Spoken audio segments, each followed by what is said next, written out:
அவர் எல்லாத்தையுமே இளைஞர்களை வந்து நிறைய பேரை வந்து உருவாக்கிறாரு. விளையாட்டு அந்த மாதிரி வந்து நிறைய உருவாக்கியிருக்காரு. அதை வந்து அவர் சரியாக செய்வாருங்க. உதயநிதி ஸ்டாலின் நல்லா பண்ணுறாரு. அவர் தூங்க மாட்டேன்றாரு. பாத்தூர்லேயே பார்த்துட்டாரு அவர் 5 லைட்டில் காவா நோட்டுற இடத்துல. அவர் உதயநிதி ஸ்டாலின்னு தெரியல எனக்கு. சரி வேலை செய்கிறாங்க போட்டு காப்பத்துக்கு அனுப்பிச்சு போய் கிட்ட போய் பார்த்தா அவர் நைட்டில் வந்து வராறாங்க.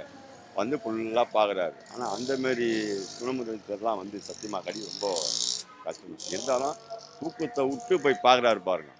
இது என்னால் பார்க்க முடியுமா? எனக்கு தேவை தூக்கம் நைட்டில்.